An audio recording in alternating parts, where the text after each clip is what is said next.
Welcome to the Christchurch Pumpkin Patch, people. This is in New Bern, North Carolina. They got everything that you could want.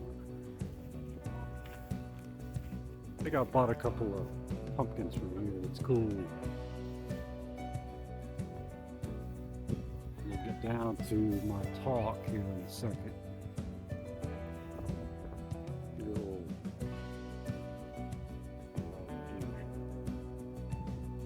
Okay, what's going on here at the Christchurch? Am I in the rule of thirds? Is this good content? Can you believe it? They shut the ports down. And all these people went on a toilet paper rampage at the grocery store. I'd really hate to see what it would be like if we were really faced with some kind of catastrophe like a meteor. The Earth being in line with a meteor. I would just want to go exactly where it was going to hit and just let it be the end.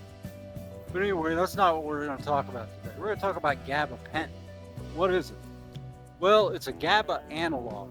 You remember, GABA aminobutyric acid. It's the calming neurotransmitter in the brain. And benzodiazepines modulate and activate GABA receptors and cause a down regulation, and that's why benzos are not, really very good to use. Now, gabapentin, I was just informed by a doctor, my doctor, that it's going to be reclassified as a Schedule 2. That's going to be right in there with the opioids. So the DEA is going to reclassify that, according to him, sometime probably next year. And kratom is going to be outlawed. So we'll have to see what happens at that point. So gabapentin, on the street, known as Johnny's or Gabby's. And they do have it's one of the most widely used medications off-label. It has so many uses. Neurologic pain or neuralgia, seizure disorders. It's also for anxiety. It's used for diabetic neuropathy pain. It's used for alcohol withdrawal. Sometimes it's people's go-to for alcohol withdrawal, and it's just sort of an all-purpose drug, but it does have a potential dependence liability.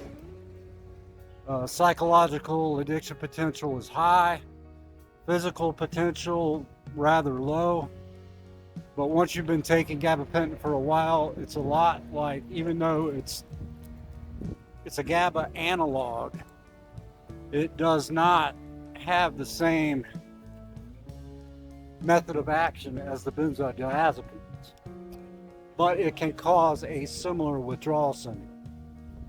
The feelings of anxiety, apprehension, paranoia, sweating, fast heart rate, increased blood pressure, things you don't believe.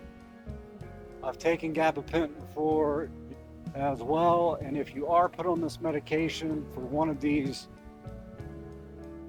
indicated uses that I've talked about, and please, I'm not a medical doctor, I'm not giving medical advice, I'm not a physician's assistant or a nurse practitioner.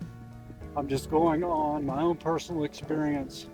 It's not a good idea to take these things long term. If you do take them long term, you can develop a dependence, and the withdrawal is very similar to benzos. Not something that you want. Now, stand in the middle. The withdrawal syndrome, is not as long as the benzodiazepines. They have some of the longest if not the longest withdrawal period of any scheduled addictive drug. It's terrible. Lasts forever. Gabapentin, on the other hand, you still need to taper. Please let your doctor, the person that prescribes this stuff, don't get it off the street. Just play it by the rules, people. But if it's time your doctor feels that you need to come off of this medication, they'll put you on a gradually decreasing dose, a taper, to get you off safely, because you can't have seizures. Like I said, anxiety, sweating, everything that feels like benzo. Ask me how I know. But yeah, that's it. Gabapentin. Isn't Newburgh beautiful? Love it. Check it out. I figured I'd do another walk and talk vlog. You guys, stay tuned. Come back. I'll see you guys later.